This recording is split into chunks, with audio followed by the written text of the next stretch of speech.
Hello and welcome to the lesson on applying electrical concepts. So what's our goal today? I can use my understanding of electrical concepts and related equations to solve real-world problems. So we're kind of at your infancy in terms of understanding how to do calculations dealing with electrical circuits. So starting off, how much current flows through a hairdryer if 1200 coulombs of charge passes through in 1.65 minutes?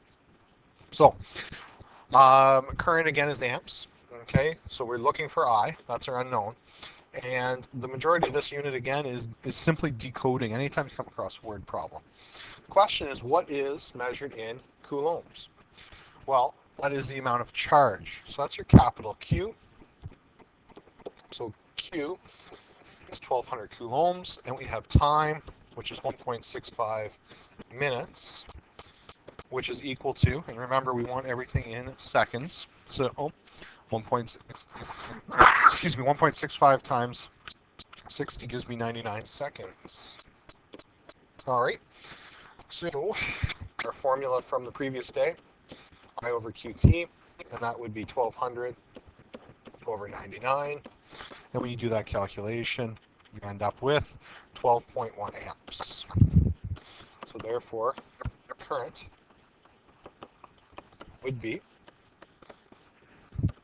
12.1 amps. So it's a decoding process, as I mentioned before or previously. Now, electron flow. The charge, or coulombs, is the number of electrons multiplied by the charge of an electron. So I've already put this in your note. This was one of the formulas I talked about in a previous lesson. Here is the charge of an electron. For those that, if you're not taking chemistry and you want to put this on the cheat sheet as well, that is your value of E. It's a constant. All right, I think I use small n, capital N. It doesn't really matter in this case. So that's how you'd calculate Q. All right, so we could actually calculate how many electrons pass that point with that formula from the previous example. Okay, so that's exactly what we're doing. How many electrons have passed through your nightlight? So for some of the guys in here that still have their little Snoopy nightlight, because they're a little afraid of the dark, we want to know how many electrons pass through there in one night. So we're just using the formula Q equals NE. All right, we know the coulombs, 2.2 times 10 to the third coulombs. We're looking for N, and our E comes from previous page here at the bottom. All right, the charge of an electron, 1.602 times 10 to the 19. 602 times 10 to the negative 19th. So just using your rules for algebra, solving for the unknown, the 2.2 exponent 3 divided by 1.602 to 19 negative ends up being 1.37 times 10 to the 22 electrons. So a fairly large amount of electrons have passed through there. All right, electrons. So just to put that in perspective, that's basically 137 followed by 20 zeros, so quite a significant amount. So therefore, 1.37 times 10 to 22 electrons pass through. All right, so a large number of electrons, relatively speaking. Bottom half here, talking about electric potential. Electric potential is voltage, so please, okay, remember they mean the same thing. Remember,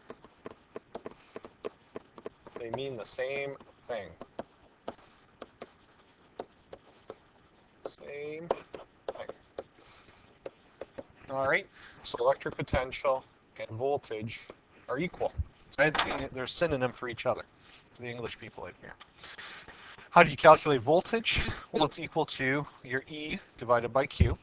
So that's the energy required to increase the electric potential. So it's basically saying if I want to move my electron from point A and I want to get it to point B, how much do I need, or how much electrical energy will I need to get there? Okay, so that is your energy required per charge. All right. So you're basically moving your electron from point A to point B. That's the voltage. It tells you how much of that is required. Okay, so example with that. Static electric shock delivered to you from some nice shag carpet. Okay, it's classic stuff. 1.5 times 10 to the 1 joules of electrical energy. If the potential difference is 500 volts, what was the quantity of charge transferred to you? Okay, so again, you're decoding here. You want to identify what do you have. So joules is a measurement of energy. So I have 1.5 times 10 to the 1 joules. I have a voltage given to me. So voltage is 500 volts. What was the quantity of charge? So you're looking for Q in this case. So we just talked about that particular formula right there. So we know that we're looking at V equals E over Q. So keep in mind, we're setting up the groundwork for the grade 12 course in terms of the electrical forces and electrical energy part of it.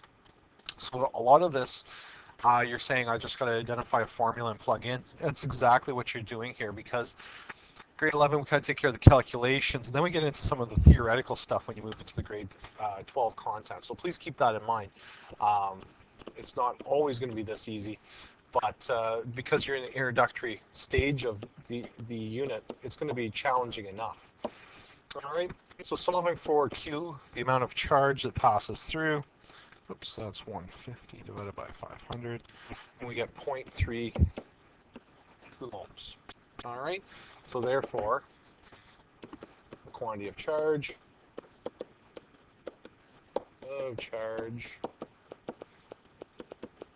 is 0.3 coulombs. Moving along, let's talk about electrical energy. Electrical energy is the energy transferred by charge flow or current, and we calculate it as follows. VIT, so electrical energy. So again, this goes back to our energy unit. Remember I talked about electrical energy as one of the potential energies. This is how it's calculated. So V is your voltage, capital I for your current, and T is the time that we're looking at, or what's the what length of time was that current and voltage involved. So an example is a coffee maker. It draws 6 amps of current. So again, when you're looking at these questions, write down what you know. So I know my current is 6 amps. It went on or lasted for 300 seconds. So time is going to be 300. And we used approximately 2 times 10 to the 5th joules of energy.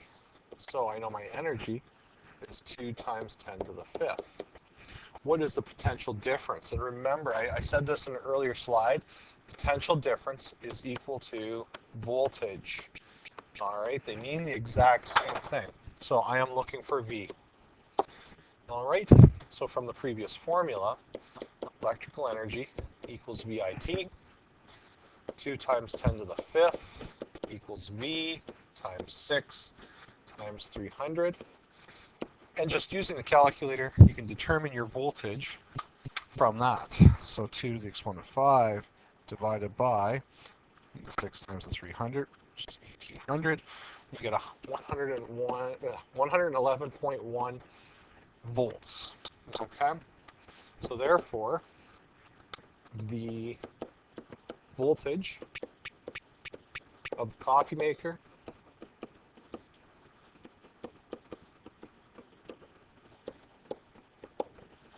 is 111.1 volts. Now remember, wall socket is supposed to be 120. So if you have a coffee maker plugged into your wall there, and you've used up 111.1, you really only have 8.9 volts remaining. So if you were to plug in a second coffee maker, you would trip your circuit breaker in the basement or at the panel, or burn out your fuse for some of the older houses.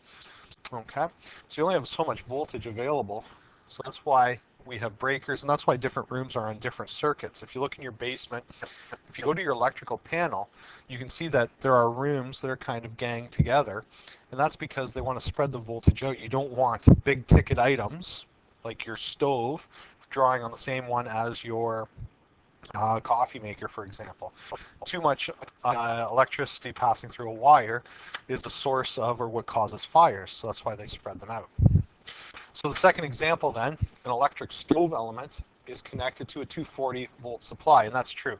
So your electric stoves, if you're to pull them out, they'll have a different looking plug, and that's because they're on a 240, and it has a resistance of 20 ohms. What current will it draw? So again, what you need to do is you need to decode. You know your voltage is 240 volts, has a resistance R of 20 ohms. We want to know the current. So we need to figure out what formula would apply here. So from the other day, I said this is one you should have been familiar with, and if not, you will be familiar with it. So V equals IR.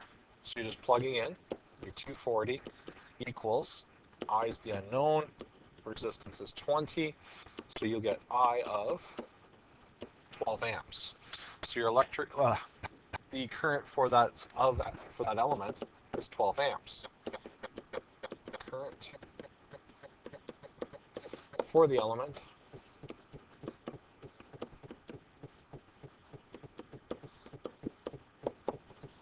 is 12 amps. And there we go. All right, so decoding, very important to write down what you know so that you can identify what formula or what equation is going to be necessary. Now let's talk about resistance for a second. So resistance is how much the amount of opposition for the electron flow in a circuit. So we have two different circuits here. We're going to title them. And this one here, we're going to put the word series above. This one is parallel. Parallel. And the difference between the two, series, there is only one pathway, whereas parallel, there's multiple. So we have one pathway. The other one is multiple pathways.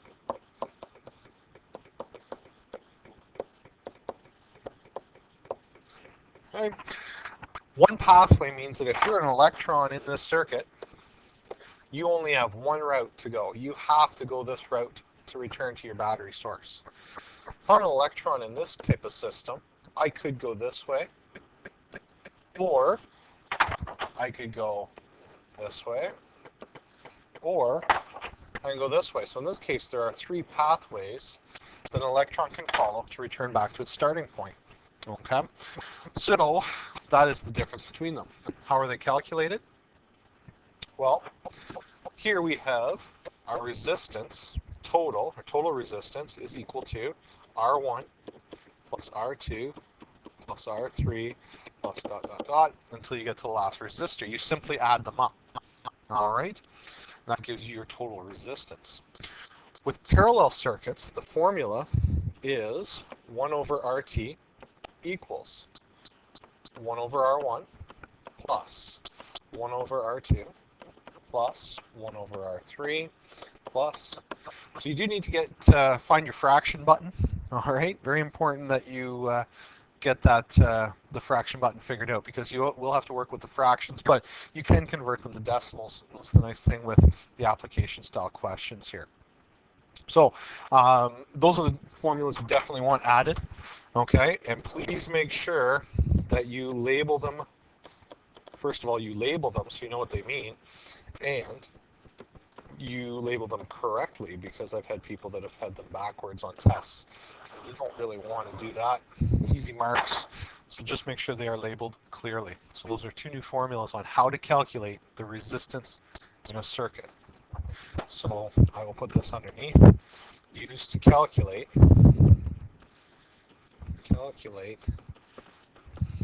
the resistance in a circuit. All right. So I will finish up in the next video, and you can then start working on the homework. So I'll see you in the next video.